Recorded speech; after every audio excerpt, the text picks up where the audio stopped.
pieces. And the first one will be this one by Chhavi Dugal from India. And the title of this piece is "If You Have a Vagina, You Are in Danger."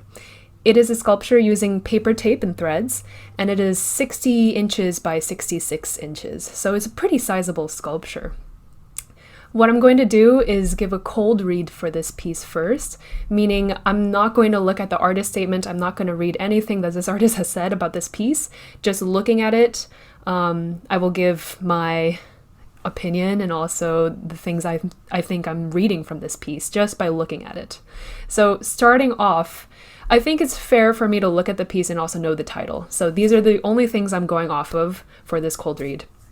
And immediately, I think this piece is extremely successful in delivering its intent, especially since the intent is sort of highlighted in the title as well. I'm pretty sure this is what the artist meant to do. So I think that this sculpture is really, I guess, grotesque. It's clearly portraying some sort of trauma and pain. And I think this is really aided by the fact that I guess the human figure is laying in a way that is really exposed and not comfortable. And also the colors and the technique of making the sculpture make it look wounded, especially with the reds and the whites and the slight purples. It's clearly something that is portrayed as wounded, I suppose. I also think that this is a really great case of art as activism, in that it's educating and bringing about social change in some way or form. And this is clearly highlighting an issue that is pretty universal with women, I would say.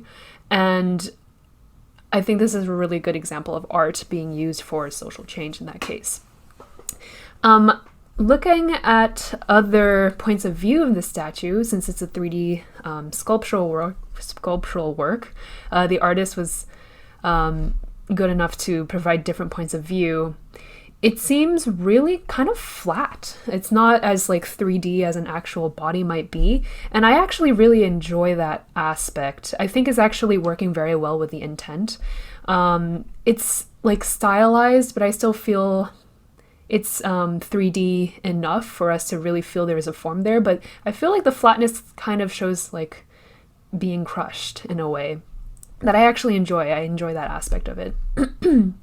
Also, I just love the directions of all the threads that's going on in this statue. It's just really gives a feeling of being wounded and being hurt, especially like the grisly texture of like the cross-hatching of the threads. Cross-hatching is when the threads are going every which way. And also there are parts where the threads are just even, just straight lines everywhere. So it really highlights like the grisly aspects of some of the threads. Okay, well, I think that now we can take a look at the artist statement. And for those of you who are curious, it is written in the description below. I'm only going to read a little bit of it, so let's see. Okay, so the sculpture is a reflection on increasing rape incidents in India. The faceless figure is a clear indication the face is not the factor cause, but the vagina. The sculpture is a reflection on social condition. I generally like to paint figurative artwork, but I am struggling to break through from the realistic depiction into creative side. All right, that is really good to know. And again, everyone can check out the full description down below. I'm not going to read the whole thing. That's going to take up maybe too much time.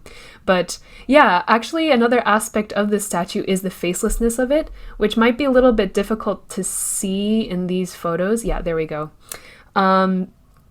But I think the facelessness is working. I think it is doing what the artist is intending it to be, which is sort of like the face is not the main factor of this like act of violence against women. It is mostly being a woman and the social implications that may happen. I think in general, facelessness is something to be careful of, actually, especially when it's for a woman's body. I will give an example. There's this really huge pet peeve I have when the Oscars are showing or the Grammys. They're both sort of ceremonies or like award ceremonies for film and music, and they're really popular in the United States. They're probably popular elsewhere.